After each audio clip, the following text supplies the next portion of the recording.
चुनाव का 4 चरण संपन्न हो चुके हैं।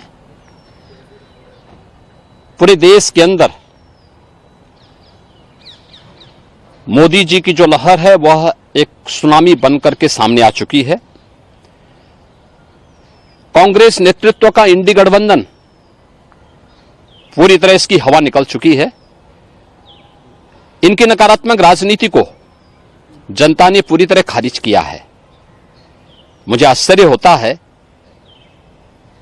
कि कांग्रेस के अध्यक्ष मल्लिकार्जुन खड़गे जी, उनको सच बोलने की आदत डालनी चाहिए। यूपी में तो कांग्रेस का वैसे भी सफाया है, बूढ़ी नहीं खुलने वाली इनकी। और कांग्रेस हो या समाजवादी पार्टी, जिन लोगों ने हमेशा बंटवारे की राजनीति की हो, कांग्रेस का तो इतिहास है, देश को पहले बांटा, फिर जाति मत और मजहब के आधार पर पूरे देश को बांटा, क्षेत्र और भाषा के आधार पर बांटा। आज फिर उसी प्रकार की विभाजन की राजनीति ये लोग करके देश की पूर्ण क्षति करना चाहते हैं। भारत का जागरूक मतदाता 2014 में कांग्रेस से पिंड छुड़ा चुका है। अब कांग्रेस कभी पुनः देश के अंदर सत्ता में नहीं आ सकती है। दूसरा, झूठ बोल करके गुमराह करने की जो राजनीति करते हैं।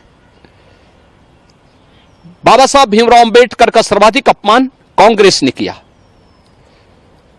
समाजवादी पार्टी की भी जब प्रदेश में सरकार थी, इन्होंने बाबा साहब भीमराव अंबेडकर और उन सामाजिक न्याय के पुरोधाओं का कितना बड़ा अपमान किया था। क्या ये सच नहीं? 2012 में समाजवादी पार्टी के अध्यक्ष, उस समय प्रदेश के मुख्यमंत्री बनी रहे थे, इन्होंने कहा था कि यहां पे जितने भी दलित महापुरुषों के स्मारक बने हुए इन सबको तोड़ करके यहां पर हम लोग कोई दूसरी चीज बनाएंगे। ऐसे ही बाबा साहब भीमराव अंबेडकर के नाम पर बना हुआ कन्नौज का मेडिकल कॉलेज का नामकरण इन्होंने हटा दिया था। मान्यवर कांसीराम जी के नाम पर बना हुआ मेडिकल कॉलेज का नाम इन्होंने बदल दिया था।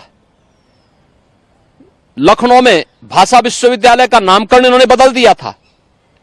इनका इतिहास तो पहले से ही, इन दोनों का इतिहास भारत के संविधान के खिलाफ आचरण करने, भारत को जाति के नाम पर बंटवारा करने और विभाजन की खाई को इतना बांटो कि बांटो और राज करो का जो कांग्रेस का सिद्धांत रहा है, आज इंडी गठबंधन उसी का अनुसरण कर रहा है। दूसरा, देश की आस्था के साथ भी इसी आधार पर ये लोग खिलवाड़ करते हैं। यही खड़गे जी है ना, जिन्होंने भगवान राम और भगवान शिव को ही लड़ाने का प्रयास किया था। यानी जब जातीय लड़ाई ये लोग नहीं करा पाए और जातीय संघर्ष के आधार पर वर्ग संघर्ष की स्थिति पैदा करने में विफल रहे, तो इन लोगों ने भगवान राम और भगवान शिव के बीच में ही लड़ाई करवाने का प्रयास किया था। ये तो इनकी क्षुद्र मानसिकता है जो इस तरीके से भारत की आस्था के साथ खिलवाड़ कर रहे हैं। ये नया भारत है। आज प्रधानमंत्री मोदी जी के नेतृत्व में पूरा भारत सम्मान, सुरक्षा और सुशासन के जिस नए माहौल में आया है, वह आत्मनिर्भरता और विकसित भारत की संकल्पना को आगे बढ़ा रहा है। विकसित भारत की संकल्पना से बड़ा दुखद है कि जिस विकसित भारत में बिना किसी भेदभाव के हर एक गरीब के जीवन में परिवर्तन होने वाला है, उस विकसित भारत की संकल्पना से कांग्रेस, समाजवादी पार्टी और इंडी गठबंधन के नेताओं को चिढ़ क्यों है?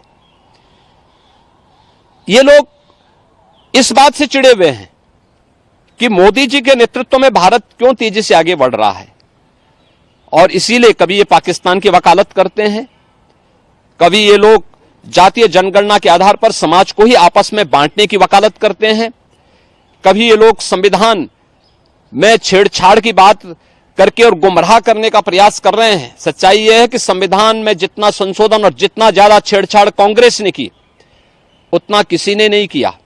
और आज भी कांग्रेस और समाजवादी पार्टी लगातार इस प्रकार का षड्यंत्र कर रही है जो देश और समाज के लिए अपूरणीय क्षति हो सकती है। देश का जागरूक मतदाता कांग्रेस और इंडी गठबंधन से जुड़े हुए जितने भी दल हैं जो आज अनुसूचित जाति, जनजाति और पिछड़ी जाति के आरक्षण के अधिकार पर सेंध लगाना चाहते हैं, इनको पूरी तरह 4 चरणों में खारिज कर चुका है। आने वाले चरणों में भी जो शेष 3 चरण हैं, इनमें यूपी के अंदर भी और देश के अंदर भी जनता जनार्दन पूरी तरह खारिज करेगी। क्योंकि अगर कांग्रेस नेतृत्व का इंडी गठबंधन आएगा तो ये राम विरोधी है, ये भारत की आस्था का विरोधी गठबंधन है, यह देश में अनुसूचित जाति, जनजाति और पिछड़ी जाति को मिलने वाले आरक्षण के लोग विरोधी हैं। ये लगातार इस प्रकार का षड्यंत्र कर रहे हैं।